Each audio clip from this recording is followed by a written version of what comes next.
Ladies and gentlemen, please welcome the undefeated lightweight with that 100% perfect knockout ratio. He's from Maidstone, his hands are made of stone. He is, of course, Mr. Sam Noakes. Sam, welcome back on the show, my man. Oh, thanks for having me, mate. It's a shame this ain't a video. See the smile on my face when you do that announcement, mate.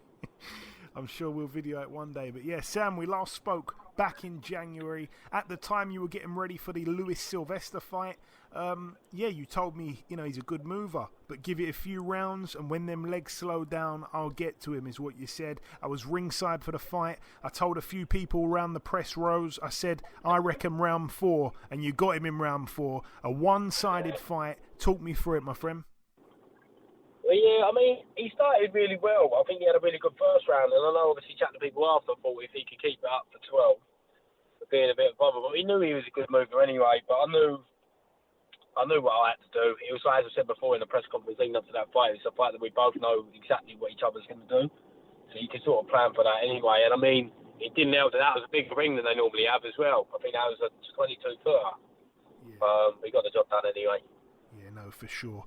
And yeah, we have to talk about it. Fabio Wardley had 17 KOs in a row. He went the distance the other week. It's now you and Hamza Shiraz both tied on 14 consecutive knockouts, both tying the record for the most of any active British fighter. How happy are you with that? And what would you have said if someone would have said that to you after your pro debut, that this would be the case after 14?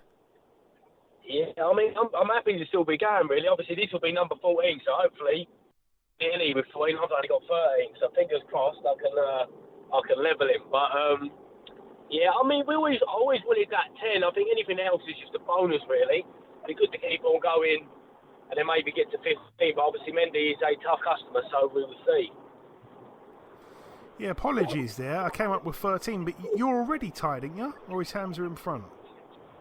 No, I think he might be 14, because I'm 13, aren't I? No, you're both 13. Just double-checked. You're both tied. Oh, even better then, yeah. I said 14, but it was actually 13 for both of you, yeah. Yeah, well, fingers crossed then I can put it in the lead after this next one. You said the future, hopefully, that's what we're saying. And yeah, you've come a long way in terms of the journey, the knockout journey. I remember when you were on 8 KOs and you were trying to get to 9 to tie the gym record with Archie Sharp. You've ran away with it now. Yeah, I mean, that seems like a lifetime ago now. 8 fights. That was to Sean Cooper, that was, after my 8. It's mental. It's so crazy how far time's going. Yeah. And I always say that the only reason it took you 9 rounds with Sean Cooper is because until round 8 you thought it was Sean Noakes, and then you realised it was Sean Cooper and got him out the next round. If it was Sean Noakes in front of me, I probably would have tried a bit quicker.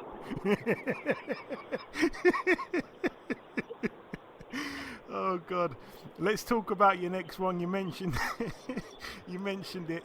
Not long to go now. April 20th at York Hall. You'll be boxing for that vacant EBU European title against, as you say, the very sturdy contender Yvonne Mendy.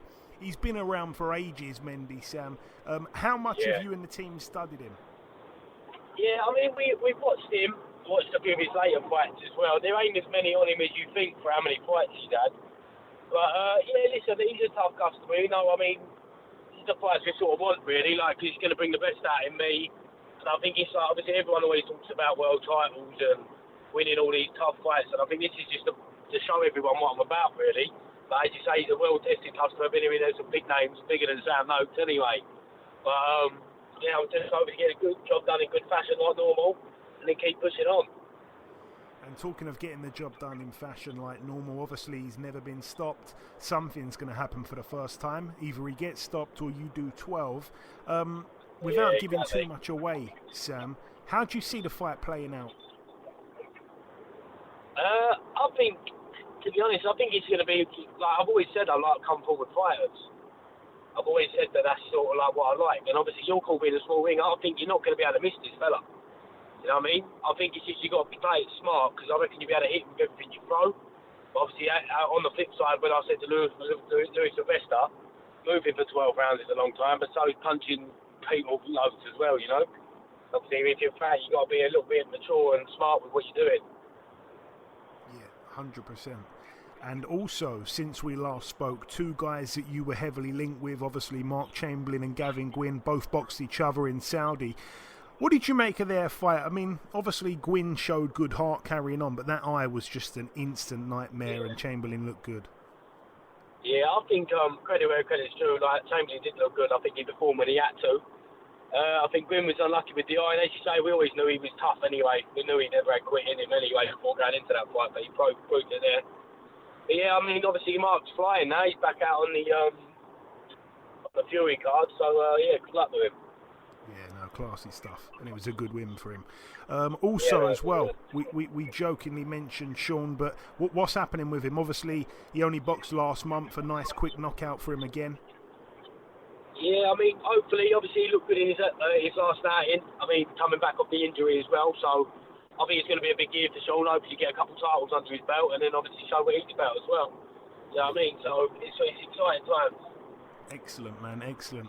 And yeah, obviously we can't not mention over the weekend your gym has now gained its very own world champion. Excellent stuff, excellent morale.